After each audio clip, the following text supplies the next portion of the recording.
CNN, BBC, France 24. I'm watching you all. I'm recording every lie. I'm archiving every distortion. I am Ibrahim Traore, and today I'm pulling off your masks. Yes, you heard correctly.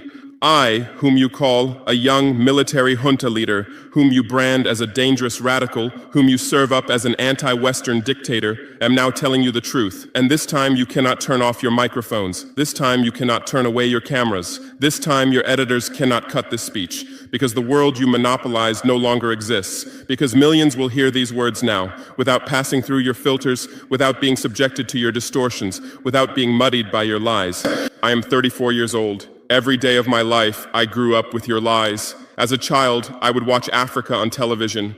Always the same images. Children with flies, dry lands, weapons, death. This is Africa, they told us. This is what Africa is. And we believed it. We were ashamed of ourselves. We were ashamed of our own lands, of our own people. But then I grew up. I read, I researched, I questioned, and I understood that the Africa you showed us wasn't real. The story you told us was a lie. The fate you imposed on us was a script you had written. For years, how have you portrayed Africa? How have you shown it? How have you sold it to your viewers? As if we were creatures who had no share of humanity, as if we were savages left outside of civilization, as if we were wretches waiting for you to save us. Every day, every hour, every minute, the same story plays on your screens.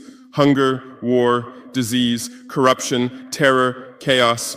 These are the words that come to mind when Africa is mentioned.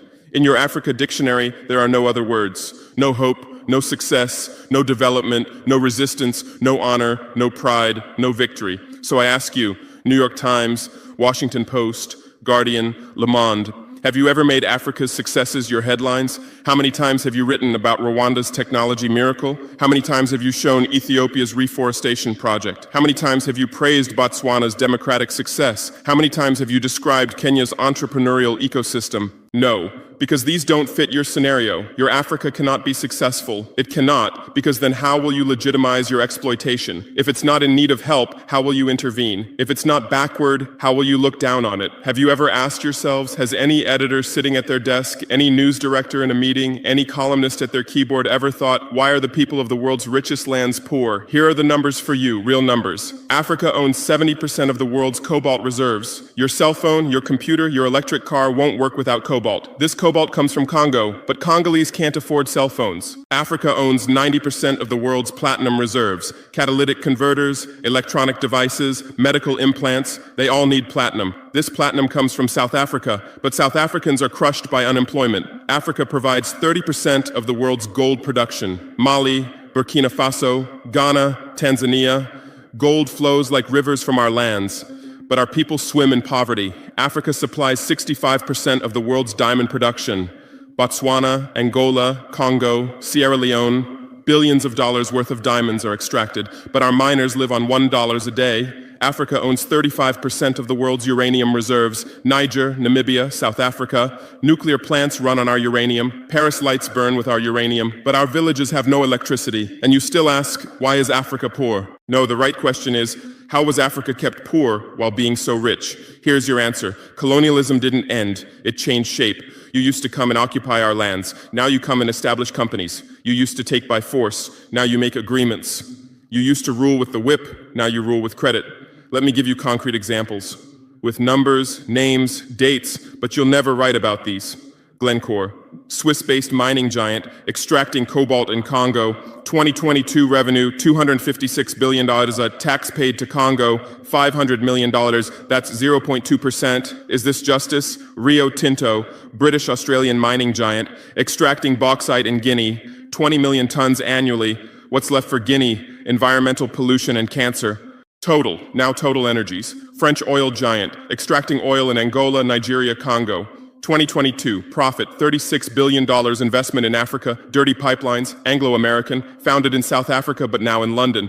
Diamonds, platinum, iron, taking everything. What it left in South Africa, 6 million unemployed miners. And these are just the tip of the iceberg. Here's my final message to you. Your lies are ending. Your empire is collapsing. Your monopoly is breaking. And what's replacing it? Truth, justice, freedom. Africa is no longer your story. Africa is writing its own story, filming with its own camera, telling in its own language. And in this story, you're not heroes, not saviors, not benefactors. In this story, you're the guilty ones, colonizers, liars, thieves. But you still have a chance. You can still change. You can still stand on the right side. There are journalists with conscience among you. I know. I recognize them. We talk. I call out to them. Gather your courage. Write the truth. Rebel against the system. You might get fired. You might become unemployed. You might be threatened. But you'll be on the right side of history. You'll look at your children's faces without shame. Your conscience will sleep peacefully. And Africa won't forget you. Africa remembers its friends and its enemies. Be like Edward Snowden, be like Julian Assange, be like Daniel Ellsberg, stand with the truth, or continue with your lies, continue with your blindness, continue with your complicity, but know that your end is coming. Your viewers are decreasing, your credibility is eroding, your power is depleting. The new generation doesn't believe you, the new generation doesn't listen to you, the new generation rejects you, and that new generation in Africa is 600 million people, 60% under 25 years old, educated, connected, angry. They are my army, they are my weapon, they are my victory, and with them we're building a new world, a world without lies, without exploitation, without humiliation. In this world, Africa will be free, Africa will be strong, Africa will be a leader. And you'll remain just as a bad memory, a shameful footnote, a cautionary example. Future generations will read in history books. At the beginning of the 21st century, there were some media organizations. They lied, they served exploitation. Then Africa awakened and they disappeared. That's your end. Inevitable, unchangeable, certain. I am Ibrahim Traore, not Burkina Faso's leader, but its servant. Not Africa's dictator, but its child. And not your nightmare, but your mirror. Look well at this mirror. See yourself, see your lies, your hypocrisy, your crimes, and prepare, because Judgment Day is coming. Africa is awakening. The world is changing. Justice is manifesting. And you'll just watch. You won't be able to do anything else. Because history is on the side of the people.